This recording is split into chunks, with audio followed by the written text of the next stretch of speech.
Have you ever walked into someone's home and immediately felt like something was off?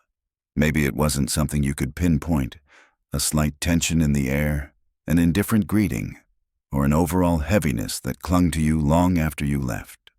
Over the years, many of us learned that not every home is a good fit for our well-being. Yet, we sometimes push through, visiting places out of obligation, habit, or a fear of disappointing others. But as we age, we realize just how precious our time and emotional energy are. We discover that we have a right, and perhaps even a responsibility, to place our well-being at the forefront. In this video, I'll share 7 types of homes that may negatively affect your happiness, self-worth, and peace of mind. We'll talk about the warning signs, the reasons why you might feel drained after visiting certain places, and how to gracefully walk away without regret. By the end of this discussion, I hope you'll feel empowered to put your mental and emotional health first. Life is finite, and none of us deserve to be in a space that undermines our sense of peace. If you find this video helpful, please hit the like button to let me know, and don't forget to subscribe to stay connected. Also, feel free to leave a comment with your thoughts. If you're ready, let's jump right in. The home where you're not truly welcome.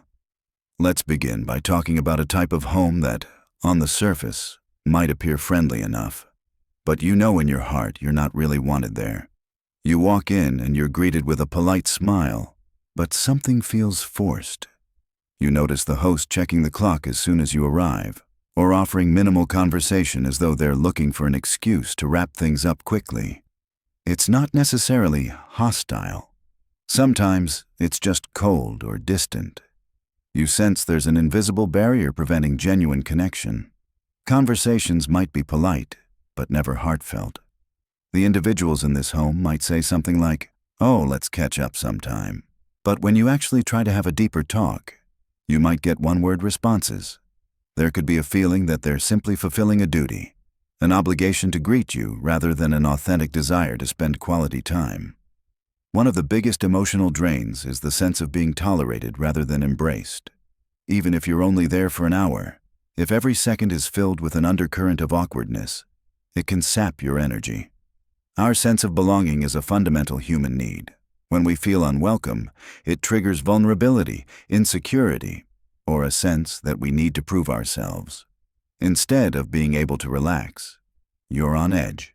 If this resonates with you, remember that you have the choice to walk away. You do not owe anyone your presence, especially if being around them chips away at your self-esteem. Sometimes people won't openly show you the door, but they don't show you open arms either. Recognize that you deserve genuine warmth, where people look forward to your presence.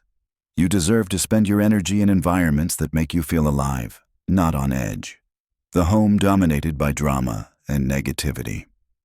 We've all known at least one place where arguments seem to be the main form of communication. In these homes, the dialogue can revolve around complaints, shouting, gossip, or criticism.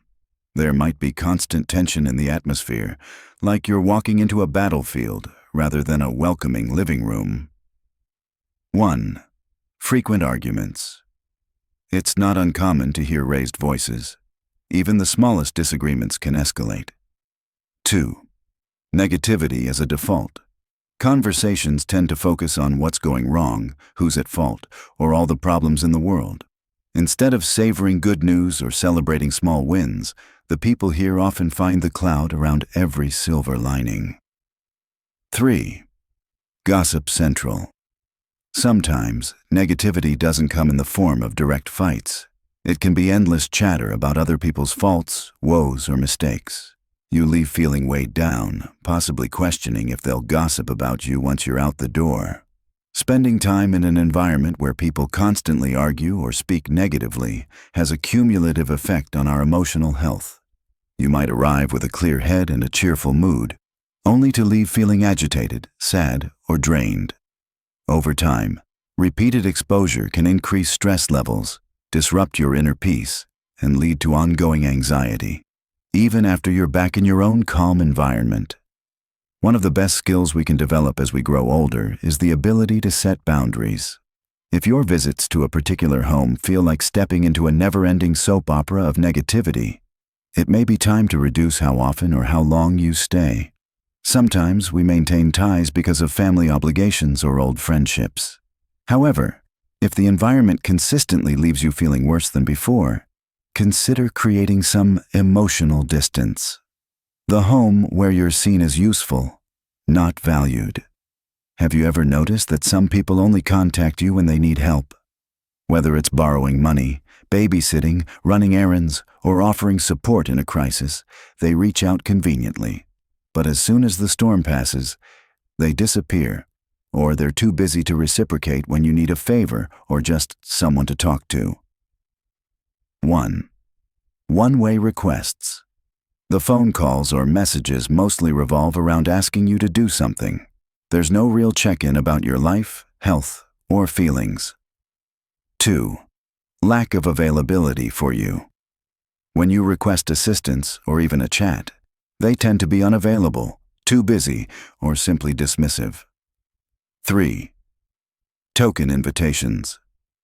Occasionally, they might invite you over under the guise of friendship, but soon enough, you discover their real motivation might be to get some work done around the house, to watch the kids, or to pick your brain up a problem. Human relationships should involve reciprocity, a healthy give and take. It doesn't have to be perfectly balanced all the time. Life doesn't work that way. But there should be a sense that your presence is valued, not just your service or resources. If you repeatedly find yourself drained, taken for granted, or used, you may start questioning your own worth. That can be damaging in the long run, especially if it's a pattern that's repeated with friends or relatives.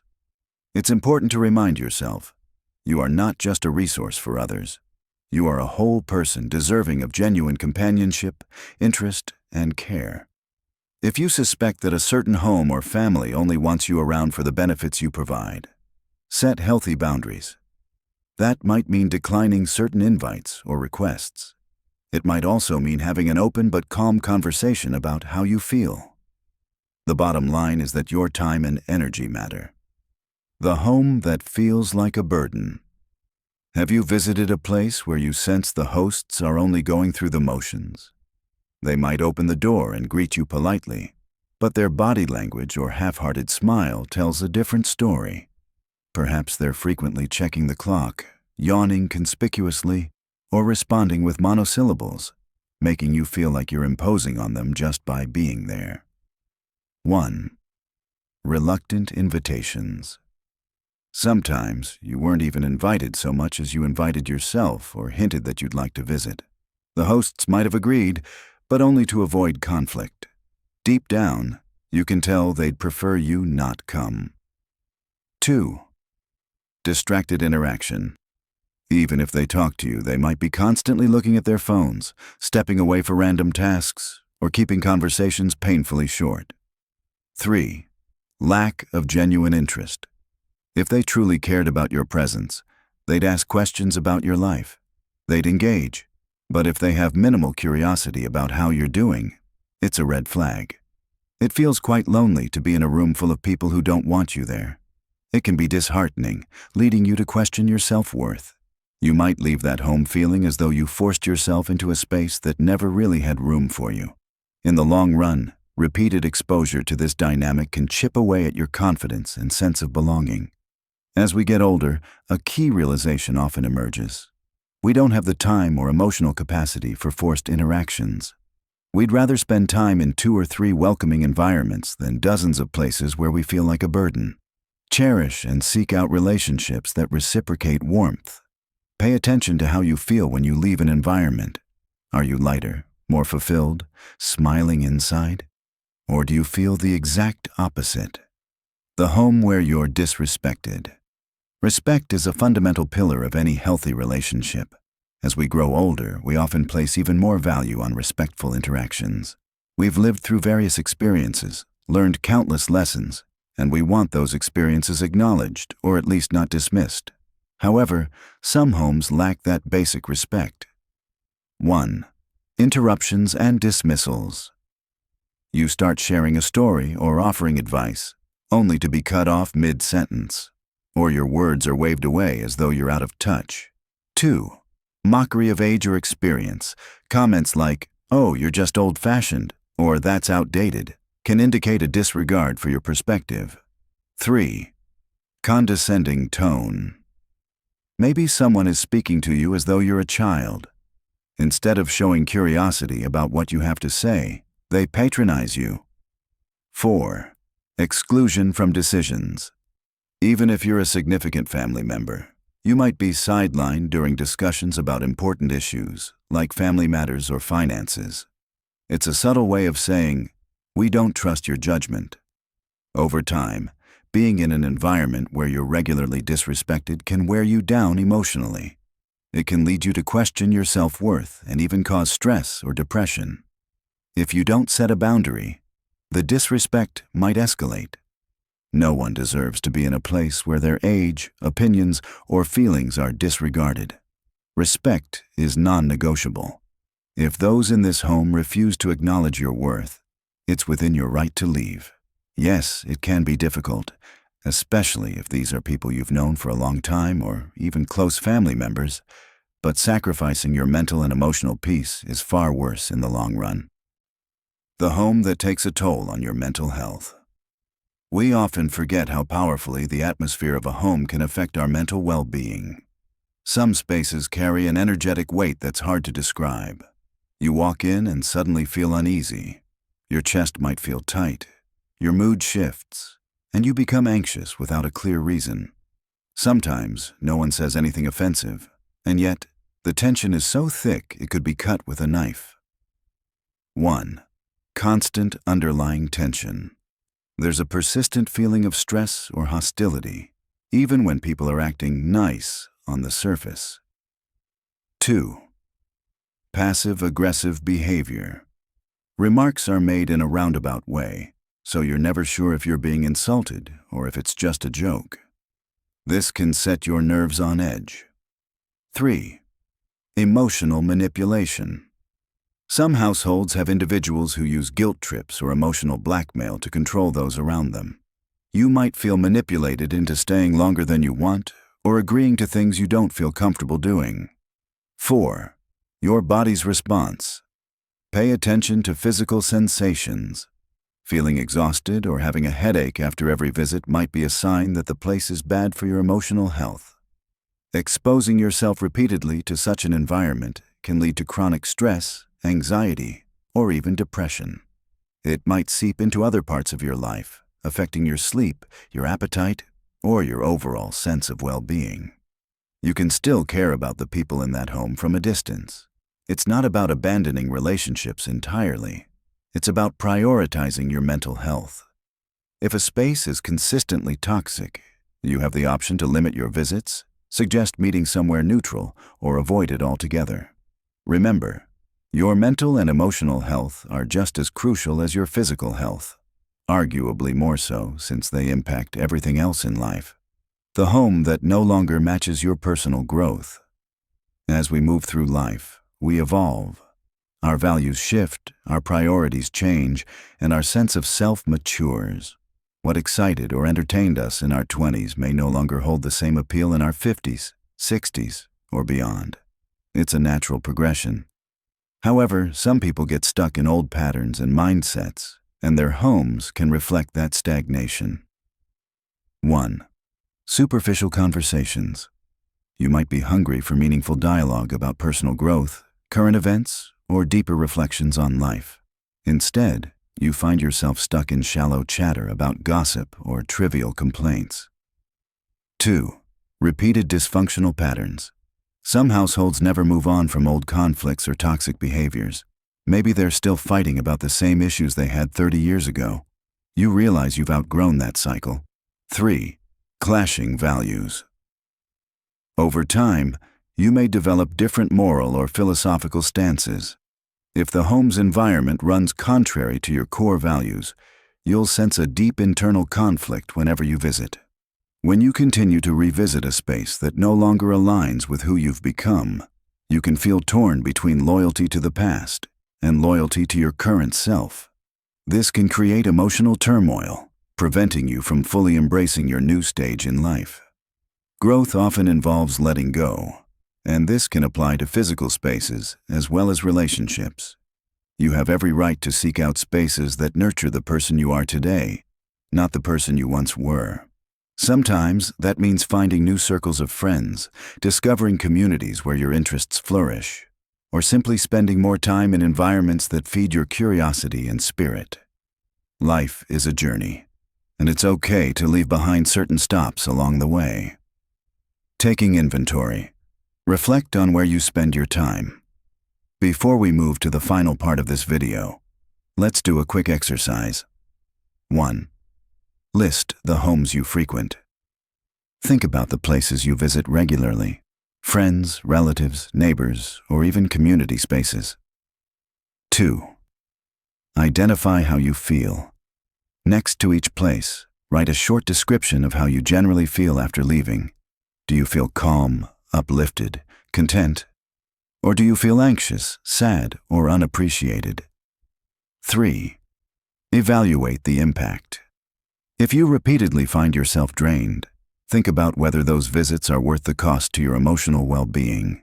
Your feelings are valid indicators of the healthiness of a space. This doesn't necessarily mean you should immediately cut all ties, but it helps you identify where to set boundaries or possibly step away. Time, your most precious resource. One thing that becomes crystal clear as we grow older is that time moves in one direction, forward. Every moment, hour, and day is something we can't get back. We start to understand the true cost of wasting our precious hours in places that don't nourish us. Whether you're 30, 50, or 80, each day is an opportunity to live in alignment with your values and protect your peace. Why time matters even more with age. Less tolerance for stress. As we get older, our minds and bodies often can't endure prolonged stress like they once could. What might have been a minor annoyance in our youth can become a major source of anxiety or fatigue later in life. Priorities. Shift. The older we get, the more we value quality time with genuine friends, enjoying peaceful hobbies, or simply resting. We also start to see the fleeting nature of life, which encourages us to choose carefully where we invest our energies. Legacy and memory. We often think about how we want to be remembered or what stories we want to share with loved ones. Spending time in negative spaces can overshadow the meaningful moments we could be creating elsewhere. Making the hard choices. Choosing not to visit a certain home might feel uncomfortable at first. You might worry about hurting people's feelings or facing criticism. Yet, consider the alternative. Continuing to subject yourself to negativity or disrespect. Is it really worth sacrificing your sense of peace? In many cases, the answer is no. Overcoming guilt. Walking away without shame. One of the biggest hurdles in deciding to avoid certain spaces is the feeling of guilt. We might tell ourselves, but they're family. I should be there. I've known these people all my life. It's rude not to show up. However, caring for your own well-being is neither rude nor selfish. It's an act of self-respect. If you've tried to improve the relationship, offered your time, your ear, your compassion, and still face hostility or disinterest, you're not obligated to continue that pattern indefinitely. Strategies to let go of guilt. 1. Self-reflection. Ask yourself if you truly did your best to maintain a healthy relationship. If the answer is yes, recognize that it's okay to stop trying when you get nothing in return. 2. Communication. Sometimes, letting people know how their behavior affects you can help them understand. They might not change, but you'll feel more at peace knowing you expressed your concerns. 3. Keep it short and simple. If confronted about why you're absent, you can say something like, "I've decided to prioritize my mental well-being." You don't owe anyone a detailed explanation if you're uncomfortable giving one. 4. Focus on the positive. Remind yourself that by avoiding toxic spaces, you're freeing up your time to spend with people who genuinely care for you and on activities that bring joy. Real happiness comes from meaningful connections. We've touched on negativity, disrespect, drama, and other pitfalls that can arise in certain homes. But let's turn our attention to what healthy spaces look like, because ultimately, the goal isn't just to avoid the bad, it's to embrace the good. Signs of a healthy, nurturing home. 1. Warmth in greetings. You can sense genuine excitement when you arrive. Hugs, broad smiles, or an authentic, "I'm so glad you could make it." 2. Engaging conversations. People ask how you're doing and actually listen.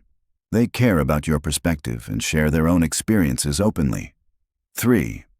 Mutual respect. Even when disagreements arise, they're handled calmly. There's no belittling, shouting, or condescension. Everyone's voice is valued. 4. Positive energy. You leave feeling either uplifted, comforted, or at least neutral. You're not emotionally drained or upset. Why it matters more than ever. As we collect more years behind us, the quality of our social interactions can significantly influence our emotional health. Being in a home that respects and cherishes you can add brightness to your day. On the flip side, repeatedly visiting a space that leaves you feeling down can accumulate a sense of despair or cynicism. Learning the art of letting go graciously. Let's delve deeper into how you can let go of homes that no longer serve you. Sometimes, the hardest part is not making the decision. It's dealing with the aftermath, like potential backlash or internal conflict. 1. Acknowledge your feelings. It's normal to feel sad or nostalgic. Honor that feeling.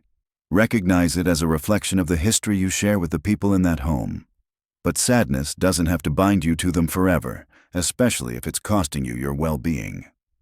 2. Release attachment to old expectations. Many of us cling to a story of how we want certain relationships to be. But sometimes, that story is just not reality. Accepting that a friend or family member won't change can be liberating. 3. Practice self-compassion. Walking away is not an easy choice. Be gentle with yourself. Remind yourself of the reasons why you're making this decision. It's not about being mean. It's about self-preservation. 4. Redirect your focus. Consider what you'll do instead. Maybe you have a hobby you've neglected or a friend you haven't visited in ages. Redirecting your energy toward people and activities that genuinely enrich you can help fill the void. Addressing common fears and objections. You might be thinking, all of this sounds good in theory, but what about real-world complications? What if it's my immediate family's home? What if I'm financially dependent on them? Or what if it's a place I must visit due to long-standing family traditions? 1. If it's immediate family. Families can be complicated. You may feel that you have a responsibility to show up, especially if you're a parent, grandparent, or the oldest sibling. However, even with close family, you can set limits. For example, you might shorten the duration of your visits, or choose to meet elsewhere, like in a cafe or park, if being in their home is too stressful. 2. Financial or other dependencies. If you're in a situation where someone provides financial support, care, or shelter, you might not feel you can simply walk away. It's crucial to seek external resources, like local community groups, counseling, or social services. Find out if there are support systems that can help you reduce dependence on a toxic home. While it might be a delicate process, little steps can help you gradually establish a healthier environment. 3. Cultural or traditional obligations. In some cultures, family gatherings and communal living are standard. It can feel like a betrayal of your heritage to break from certain traditions. However, traditions shouldn't come at the cost of mental or emotional harm. See if compromises can be made. Maybe you can visit less frequently or attend only major events, preserving some cultural bonds without constantly exposing yourself to negativity. Building a life that reflects who you are now. Part of the beauty of aging is that you evolve. You're not the same person you were decades ago, and that's a good thing. Your home and the homes you visit should reflect the person you've become. This could mean finding new circles. If your old circle no longer resonates with your newfound interests or values, there's no shame in exploring new communities. This might be a local senior center, hobby group, spiritual community, or volunteer organization. Deepening existing bonds. Sometimes it's about investing more time in the people who truly lift you up. Instead of trying to maintain dozens of acquaintances, focus on nurturing a handful of deep, meaningful connections. Fostering self-reliance.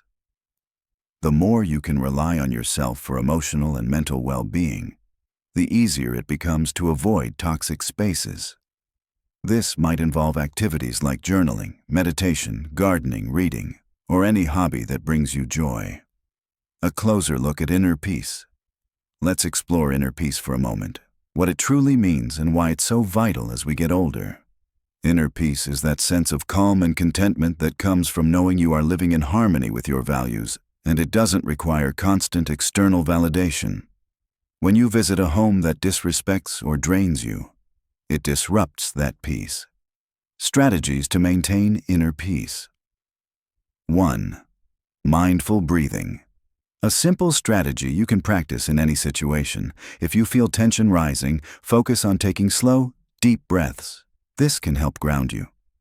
2. Positive affirmations. Remind yourself of your worth. Say things like, "I deserve respect," or "I have the right to walk away from negativity."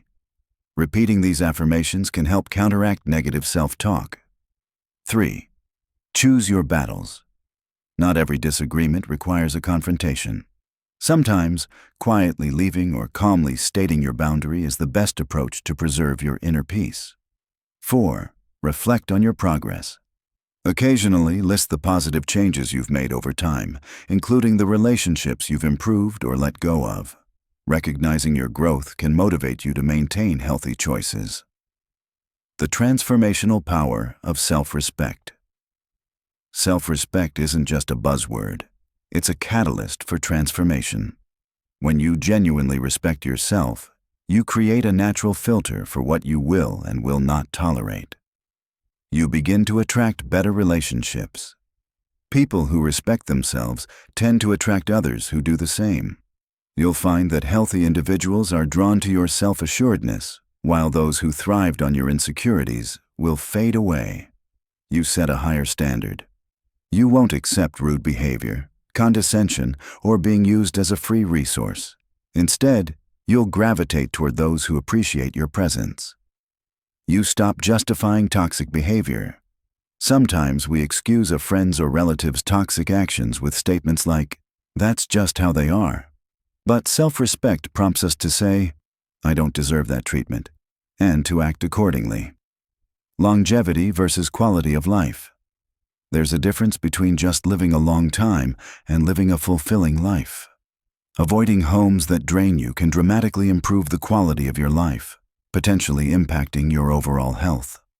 Chronic stress is linked to various ailments, heart problems, high blood pressure, and weakened immune function, to name just a few. Nurturing overall well-being. Physical health. By steering clear of stressful environments, you lower cortisol levels and reduce your risk of stress-related illnesses. Emotional health. You have more emotional energy to invest in positive experiences. Social health. You become freer to develop healthy, genuine relationships with people who truly care. When we talk about well-being, it's not just about adding years to your life. It's about adding life to your years. Common misconceptions about being selfish. A stumbling block for many people, especially those who've spent most of their lives sacrificing for family or friends, is the worry that choosing not to visit someone's home might be selfish. Let's break that down. 1. Selfishness versus self-care. Selfishness involves a disregard for others' feelings and needs, often at their expense. Self-care, however, is about ensuring your own well-being so you can show up fully in the world. 2. You can still be loving from a distance. Deciding not to visit a toxic environment doesn't mean you've cut off love or caring for the people there. You can still communicate by phone, send thoughtful messages, or meet in neutral locations if necessary. 3. Boundaries. Help everyone. Sometimes, setting firm boundaries can even encourage people in that home to reflect on their own behavior. If they see that you're unwilling to engage with them unless there's a mutual respect, it might inspire them to change. Learning to stand firm. Standing firm can be challenging, especially if you're used to accommodating others. Here are a few tips for developing the resolve to stick to your decisions. 1. Practice. Saying no. The word no can be incredibly powerful. Start with smaller, low-stakes scenarios if you feel uncomfortable. Over time, you'll build up the confidence to say no in more significant situations, like declining to visit a negative home. 2. Seek support. If you're worried about backlash or feeling alone, confide in a friend, counselor, or support group. Hearing another person validate your decision can make a big difference. 3. Plan your responses. People might challenge your boundaries. Have a calm, concise explanation ready, such as, "It's important for me to focus on my well-being right now." You don't owe them an elaborate justification. Examples and scenarios. To make this more concrete, let's walk through a couple of hypothetical scenarios. These examples will illustrate how and why someone might decide to avoid certain homes in their later years. Scenario 1. Carol and her sister's house. Carol is in her late 60s. She loves her sister Diane, but every time she visits Diane's home, she finds herself in the middle of ongoing drama. Diane constantly argues with her teenage children, complains about her spouse, and vents about how unfair life is. Although Carol wants to support her sister, each visit leaves her feeling anxious and burdened. After years of being the listening ear, Carol realizes her sister seldom asks how she's doing. There's no reciprocation. Carol decides to limit visits, opting instead to invite Diane out for coffee at a quiet cafe. She tells Diane, "It's too tense at your place. I love you, but I also need peace. Let's meet somewhere else if you'd like to talk." By doing so, Carol protects her mental well-being without entirely severing the relationship. Scenario 2. Gerald and the social obligation. Gerald is 75. He's always attended Sunday dinners at his neighbor's home because their families have been close for decades. Lately, though, Gerald notices a change in atmosphere. The grown children are constantly bickering. The father makes offhand remarks that embarrass him, and the conversations always spiral into gossip about mutual friends. Gerald used to enjoy these dinners, but now they stress him out. He weighs the pros and cons and realizes that continuing to attend out of a sense of obligation is making him dread Sundays. After some soul-searching, he politely declines the weekly invitation, saying he's focusing on his health and wants quieter weekends. He still meets his neighbors occasionally, but on his terms, brief chats in the yard or a shared cup of tea in a calm setting. Gerald feels relief instead of guilt, as he's taken a step to safeguard his emotional state. How to initiate the conversation. If you choose to reduce or stop visits to a particular home, you might wonder how to communicate this decision. While every situation is unique, consider these general steps. 1.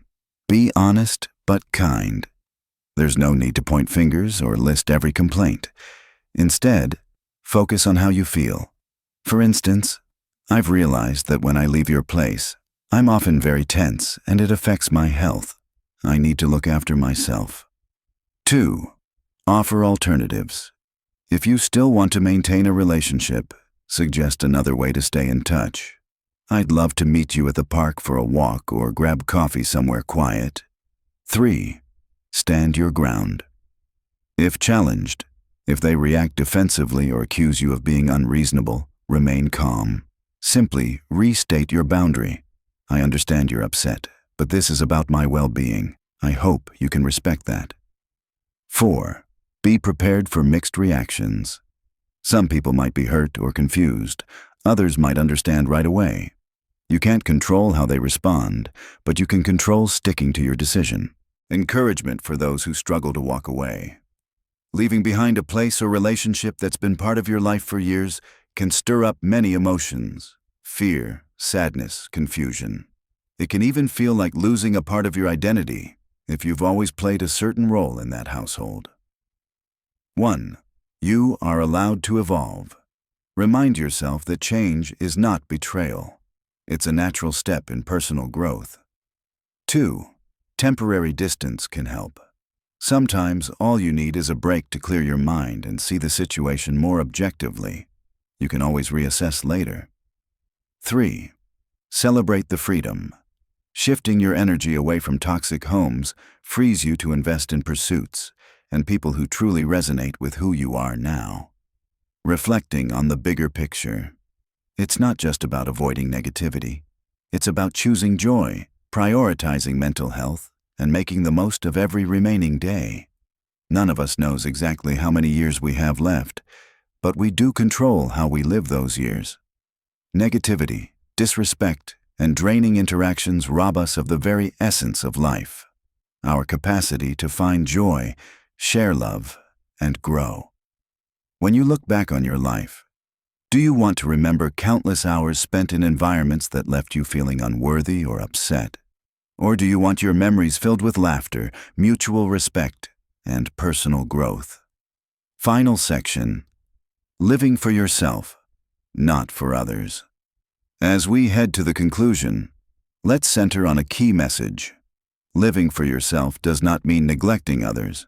It means recognizing that your well-being matters. Sometimes society, family, or cultural norms can pressure us to prioritize everything and everyone else. But here's the truth. 1. Your peace is worth protecting. You have a right to a peaceful life. Not all relationships or environments deserve a front row seat in your world. 2. Regret minimization. Picture yourself years down the road. Will you regret taking steps to safeguard your happiness? Or will you regret not doing it sooner? Most often, we regret the times we didn't stand up for ourselves. 3. Others benefit. 2. When you're at peace, you're able to offer your best self to those who genuinely love you. Letting go of draining spaces opens you to more fulfilling relationships and experiences.